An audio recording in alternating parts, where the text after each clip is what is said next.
سورۃ الانشقاق بسم اللہ الرحمن الرحیم اذا السماء انشقت وأذنت لربها وحقت وإذا الأرض مدت وألقت ما فيها وتخلت وأذنت لربها وحقت يا أيها الإنسان إنك كادح إلى ربك كدحا فملاقيه صدق اللہ العظیم۔ اذا السماء انشقت، جب آسمان پھٹ جائے گا۔ دیکھیے ساری یہ صورتیں وہی تذکیر آخرت۔ وَأَذِنَتْ لِرَبِّهَا، اذنت کان لگائے ہوئے ہے اپنے رب کے لیے، سنتی ہے یہ زمین جو ہے، یہ آسمان گویا کہ کان لگائے ہوئے۔ اذنت لِرَبِّهَا وَحُقَّتْ، استمع لَهُ وَإِنْقَادَ، سنا اللہ کی بات کو، اپنے رب کی بات کو، اور اطاعت کی۔ لِرَبِّهَا وَحُقَّتْ، اور تعمیر کر دیں، اور یہ اسی کی مستحق ہے، اس کا حق یہی ہے، اس کا مقام یہی ہے۔ حقہ یحقو سے یہ مجہول بن گیا حقت۔ وَإِذَا الْأَرْضُ مُدَّتْ، اور جب کہ زمین کو پھیلا دیا جائے گا یا کھینچ دیا جائے گا۔ وَأَلْقَتْ مَا فِيهَا وَتَخَلَّتْ، اور وہ نکال باہر کرے گی، گرا دے گی باہر جو بھی اس کے اندر تھا، اور خالی ہو جائے گی۔ یہ آگے چل کر سورہ زلزال میں بھی آئے گا۔ وَأَخْرَجَتِ الْأَرْضُ أَثْقَالَهَا، جبکہ زمین اپنے سارے بوجھ نکال کر باہر پھینک دے گی، جو مردے ان میں دفن ہیں، جو بھی ان کے اجزاء ہیں، ان سب کو نکال کر، تاکہ وہ دوبارہ بنے اور بن کر کھڑے ہو جائیں، اور بھی جو کچھ ہے۔ وَأَذِنَتْ لِرَبِّهَا وَحُقَّتْ، اور زمین کا معاملہ بھی یہی ہے کہ وہ اپنے رب کا حکم سنتی ہے اور اس کی تعمیل کرتی ہے، اور وہ اسی کی سزاوار ہے، یہی اس کو لائق ہے، زیب دیتا ہے۔ یا ایھا الانسان، اے انسان، انک کادح الی ربک کدحا فملاقیہ، یہ بہت چل کر سورہ بلد میں بھی آئے گی کہ انسان کو، ہر انسان کو مشقت میں پیدا کیا گیا ہے۔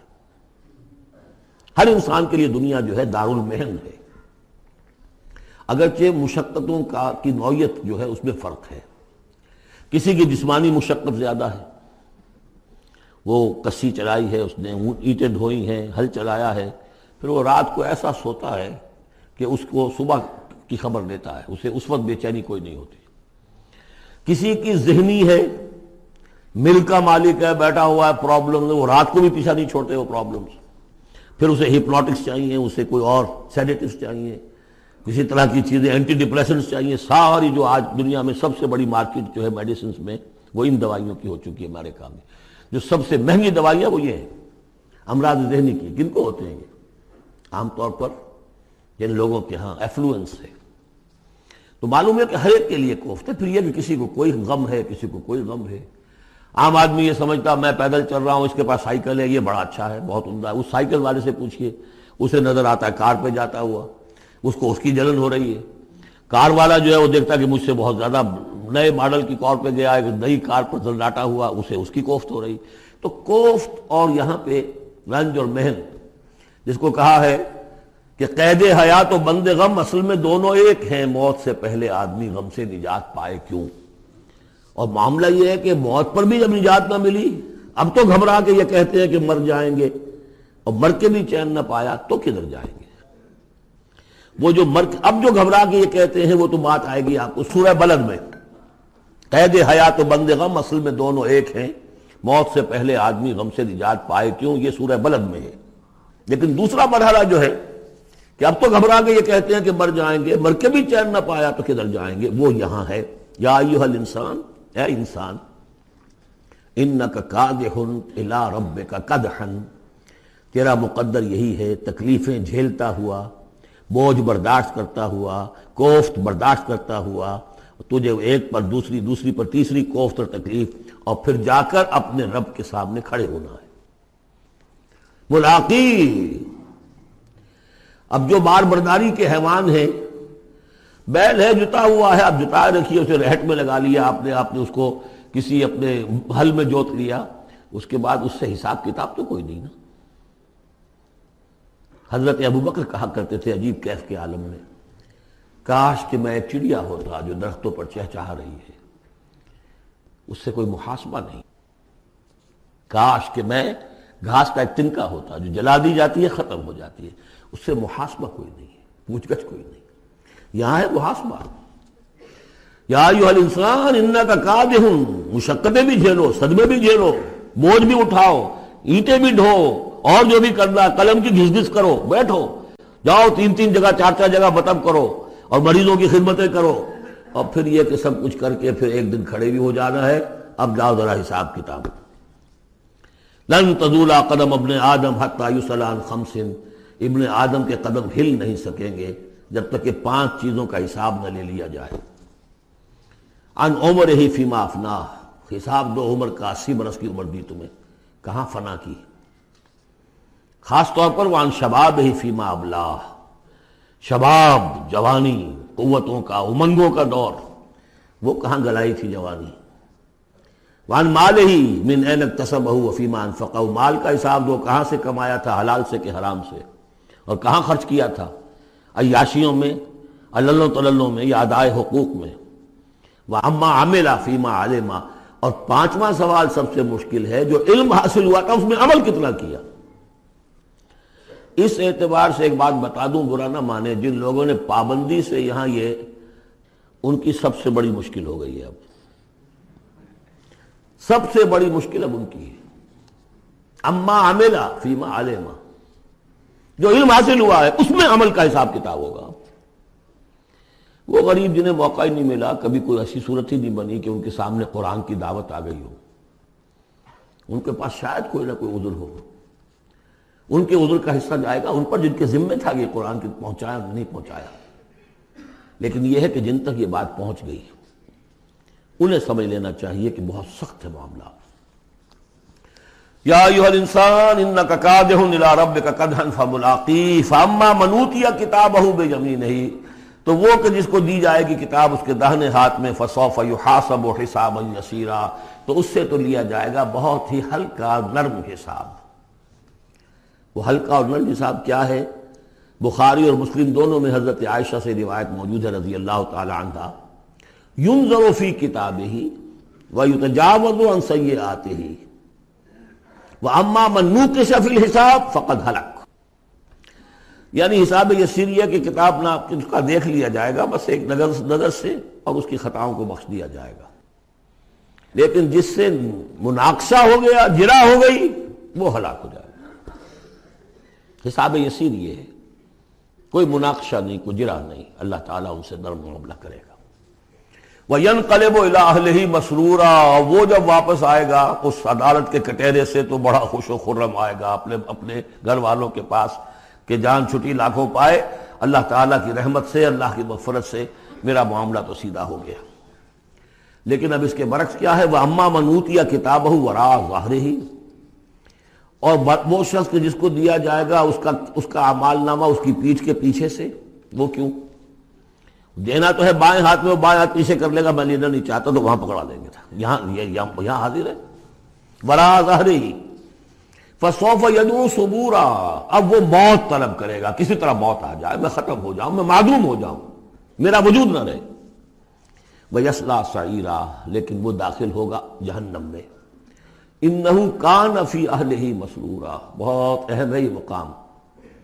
وہ اپنے اہل و عیال میں بڑا خوش و خرم رہا ہے زندگی میں، دنیا میں، حرام سے دن بھر کی محنت کر کے۔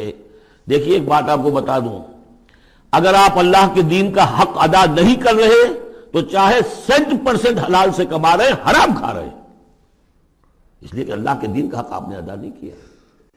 وہ جو غصب کیا جا رہا ہے اللہ کا حق، وہ کہاں جائے گا جب تک کہ آپ وہ حق ادا نہ کریں جو دین کا ہے۔ اس اعتبار سے سمجھ لیجیے حرام اور حلال یہی نہیں ہے، حرام اور حلال کے بڑے مراتب ہیں۔ ایک حرام خور وہ ہے جو سور کھا رہا ہے، آپ نے کہا بہت، یہ تو چھی چھی چھی چھی سور کھا رہا ہے، حرام سب کو معلوم۔ ایک وہ ہے جو کھا رہا ہے بکری کا گوشت، بکری بھی خود ذبح کی ہے تاکہ قصائی کا بھی معاملہ کوئی خراب نہ ہو جائے، لیکن یہ کہ وہ بکری خریدی ہے کسی کی جیب کاٹ کے، تو کیا کھا رہا ہے؟ حلال کے حرام؟ حرام۔ اس کو بڑھاتے جائیے، باطل کے غلبے کے تحت سانس لینا بھی حرام ہے۔ You have reconciled، تم نے باطل کو تسلیم کر لیا، ذہن قلباً طاغوت کو تسلیم کر لیا ہے، تمہارا جینا حرام، تمہارا سانس حرام۔ الا یہ کہ تن من دھن، اپنی صلاحیتوں کا صرف منیمم رکھا جائے اپنے لیے اور میکسیمم جو ہے خرچ کر دیا جائے اس نظام کو بدلنے کے لیے، وہ اس کا کفارہ ہو جائے گا۔ ورنہ یہ کہ وہ آپ ناپ تول کر کے تو حلال کھا رہے ہیں، لیکن جس نظام باطل کی آپ چاکری کر رہے ہیں، جس کی ملازمت کر رہے ہیں، جسے سپورٹ کر رہے ہیں، بڑی تنخواہ ملی ہے، ورلڈ بینک کی کسی برانچ میں جو ہے مینیجر لگ گئے ہیں، کس نظام کو آپ چلا رہے ہیں؟ بہرحال وہ بات لمبی ہو جائے گی۔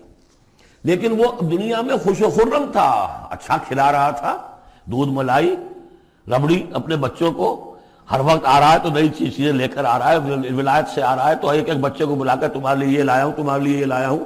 وہ دنیا میں وہ خوشیاں لے آیا، اب یہاں کچھ نہیں ہے۔ وہ اللہ کا بندہ جو دنیا میں ڈرتا رہا، انا کنا فی اہلنا مشفقون، ہم تو ڈرتے تھے کیا ہوگا، اللہ کے حضور میں روز کھڑا ہونا ہوگا، ان کے لیے یہاں آیا ینقلب الی اہلہ مسرورا، اب وہ لوٹے گا اللہ کی عدالت کی کٹہری سے اپنے گھر والوں کی طرف تو خوش و خرم ہوگا۔ اور یہ جو ہے یہ دنیا میں خوش و خرم رہا تھا اپنے اہل و عیال میں۔ انہ کان فی اہلہ مسرورا انہ ظن ان لن یحور، اس کو گمان یہ ہو گیا تھا کہ لوٹ کر آنا نہیں ہے، ہمارے پاس آنا نہیں ہے۔ کان بہ بصیرا، یقیناً اس کا رب تو اسے دیکھ رہا تھا، ہر آن دیکھ رہا تھا، اس کی نگاہ میں تھا۔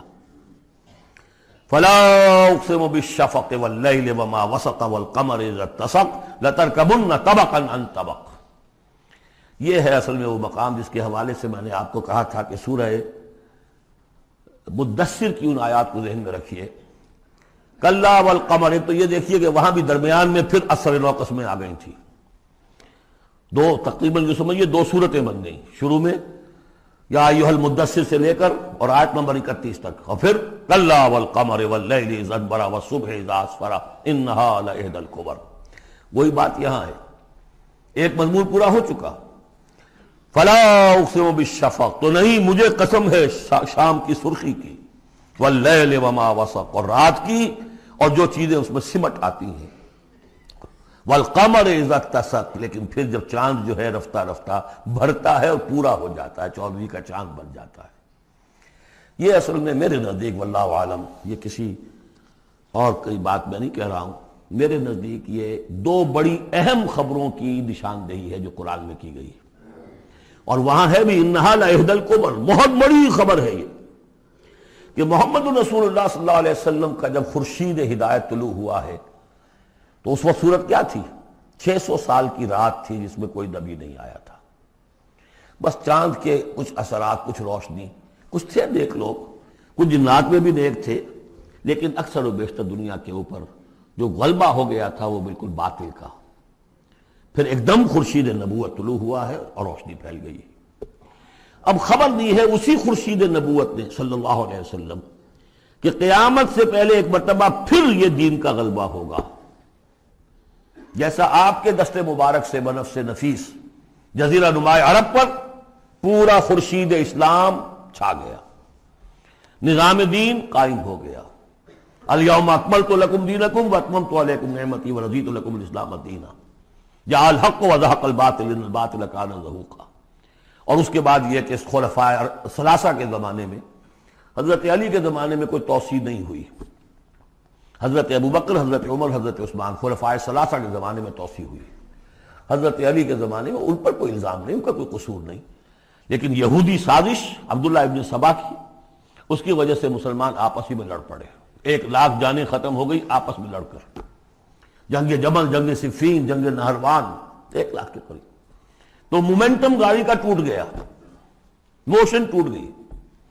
اس کے بعد پھر بہرحال حضرت امیر معاویہ کے زمانے میں پھر کچھ آگے قافلہ چلا ہے، لیکن اس شان کے ساتھ پھر نہیں بڑھ سکی بات، جس شان سے کہ دور فاروقی میں، دور عثمانی میں، دور صدیقی میں بات بڑھ رہی تھی۔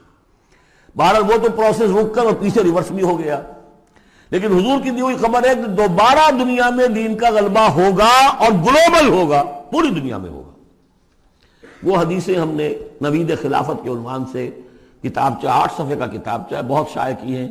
میں صرف یہ بتا رہا ہوں وہاں حضور کے زمانے میں کل 23 برس میں انقلاب برپا ہو گیا، سورج ایک دم طلوع ہو جاتا، کتنی دیر لگتی ہے، طلوع ہو گیا۔ لیکن اب جو روشنی آئے گی وہ آئے گی تدریجاً، اس کی شان کیا ہوگی؟ فلا اقسم بالشفق، ایک شفق کی روشنی ہوتی ہے جب رات سورج تو غروب ہو گیا لیکن شفق ابھی ہے.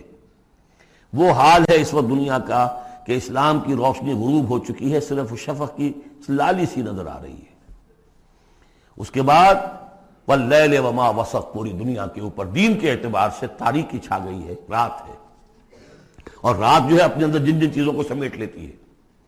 لیکن والقمر اذا اتسق، لیکن چاند طلوع ہوتا ہے، پہلے دن، دوسرے دن، تیسرے دن بھرنا شروع ہوتا ہے، یہاں تک کہ وہ پورا ہو جاتا ہے. اب چاند کی چاندنی جو ہے وہ پھر دنیا کے اندر اس کو رات کو منور کر دیتی ہے. لَتَرْكَبُنَّ طَبَقًا عَنْ طَبَقٍ، اسی طرح تم چڑھو گے درجہ بدرجہ. یعنی اب جو تجدید دین کا کام ہوگا، اب جو اقامت دین کی جد و جہد ہوگی، اب جو دنیا میں خلافت علی منہاج النبوت کا نظام قائم ہوگا تو وہ کسی ایک نسل میں نہیں ہو جائے گا، کسی ایک دائی یا ایک تحریک کے ذریعے سے نہیں ہو جائے گا، درجہ بدرجہ. کسی نے ایک کام کر دیا، علامہ اقبال نے ایک فکر کو واضح کر دیا کہ اسلام مذہب نہیں دین ہے، اور جدا ہو دین سیاست سے تو رہ جاتی ہے چنگیزی. یہ ایک وحدت ہے. ابوالکلام آزاد اٹھے، انہوں نے قائم کی جماعت حزب اللہ، لیکن یہ کہ کچھ مخالفتوں سے بدل ہو کر جلدی چلے گئے. پھر وہ کانگریس میں شامل ہوئے اور انہوں نے پھر جو ہے اپنی پوری زندگی جہاد حریت کی نظر کر دی. پھر مولانا مودودی اٹھے، ایک وہ جماعت اسلامی بنائی. افسوس کہ پاکستان میں آ کر وہ یہاں کی قومی سیاست کے اندر داخل ہو کر انہوں نے بھی منزل کھوٹی کر لیا. وہ قافلہ جو ہے جیسے کہ کہیں کسی دلدل میں پھنس گیا ہے. یہ رفتہ رفتہ ہوگا، لیکن انہوں نے ایک ایک قدم بڑھایا ہے. ان سب کی کوششوں سے ایک ایک قدم بات آگے بڑھی ہے. لَتَرْكَبُنَّ طَبَقًا عَنْ طَبَقٍ، لیکن جس طرح چاند رفتہ رفتہ پہلی تاریخ سے لے کر 14ویں رات تک پورا ہو جاتا ہوگا، ہونا ہے، وہ لازماً ہوگا جس کی خبر دی ہے محمد رسول اللہ صلی اللہ علیہ وسلم نے. وَهُوَ الصَّادِقُ الْمَصْدُوقُ، ان کی دی ہوئی خبر میں کوئی جھوٹ نہیں ہو سکتا. فلا اقسم بالشفق واللیل وما وسق والقمر اذا اتسق لتركبن طبقا عن طبق فما لهم لا يؤمنون. انہیں کیا ہو گیا ہے؟ ایمان کیوں نہیں لاتے، کیوں نہیں مانتے؟ واذا قرئ عليهم القرآن لا يسجدون، اور جب ان پر قرآن ان پڑھ کر سنایا جاتا ہے کیا ہو گیا انہیں کہ سجدہ نہیں کرتے. بل الذين كفروا يكذبون، بجائے ایمان لانے کے یہ کافر جو ہیں یہ تو الٹا اور جھٹلا رہے ہیں. یہاں ذرا نوٹ کر دیجئے، یہ لفظ بے شمار مرتبہ آیا ہے، کفر اور تکذیب، کفر اور تکذیب. والذین کفروا بآیاتنا وکذبوا، تو کفر اور تکذیب یہ کیا صرف تکرار ہے یا اس کے اندر فرق ہے کچھ؟ کفر کے معنی ہے چھپا دینا، دبا دینا. فطرت انسانی میں جو گواہیاں موجود ہیں جو ان کو دبا رہا ہے یہ کفر ہے. ان گواہیوں کو ابھارنے کے لیے، ایکٹیویٹ کرنے کے لیے قرآن مجید کی آیات آئی، ان کی تکذیب کر رہا ہے، یہ بہت بڑا جرم ہے. یہ دو جرم علیحدہ ہیں. اپنی فطرت کے اندر جو گواہیاں مضمر ہیں انہیں چھپانا، دبانا ہو، لیکن پھر جب آیات ربانیہ سامنے آئے ان کو جھٹلا دینا، یہ جھٹائی کی حد ہے. پھر والذین کفروا وکذبوا بآیاتنا اولئک اصحاب النار هم فیہا خالدون. یہ تو جو پہلا چارٹر دیا گیا تھا حضرت آدم کو خلافت عرضی کا چارج سنبھالتے وقت، اب اتر جاؤ یہاں سے، اس جنت سے جاؤ نیچے اور جا کر چارج لو اس زمین کا، اور وہاں کیا ہوگا؟ فَإِمَّا يَأْتِيَنَّكُم مِّنِّي هُدًى فَمَن تَبِعَ هُدَايَ فَلَا خَوْفٌ عَلَيْهِمْ وَلَا هُمْ يَحْزَنُونَ وَالَّذِينَ كَفَرُوا وَكَذَّبُوا بِآيَاتِنَا. کفر پہلا جرم اور تکذیب یہ مہا جرم. کفر تو اس وجہ سے بھی ہو سکتا ہے اس ماحول کے اثرات تھے، آپ ظہور میں رہے، آپ دبے ہوئے تھے، لیکن جب وہ روشنی آ گئی پھر اس کی تکذیب، یہ معلوم ہوا کہ اب یہ جرم جو ہے اپنی آخریت کو پہنچ گیا. بل الذین کفروا یکذبون، یہ کافر جو ہے جھٹلا رہے ہیں. واللہ عالم بما یورون، اور اللہ کو معلوم ہے کہ یہ کیا بھرے ہوئے ہیں اپنے ہاں.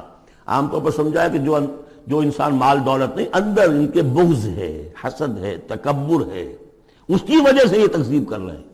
یہ نہیں کہ یہ حق کو پہچان نہیں پائے ہیں، ان کے اندر جو ہے بغض، حسد اور تکبر بھرا ہوا ہے.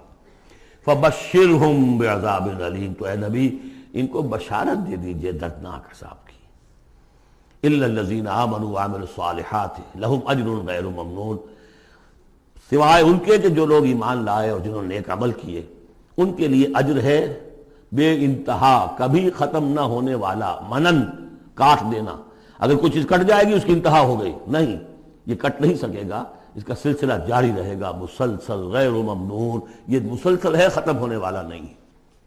پہلا رب نو یار دا شوق ہویا،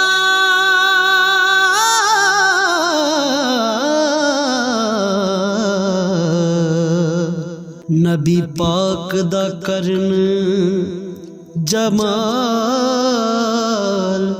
مائیں آیا وہی لے کے ہویا ترت حاضر، تے لیا یار نے یار نو پھال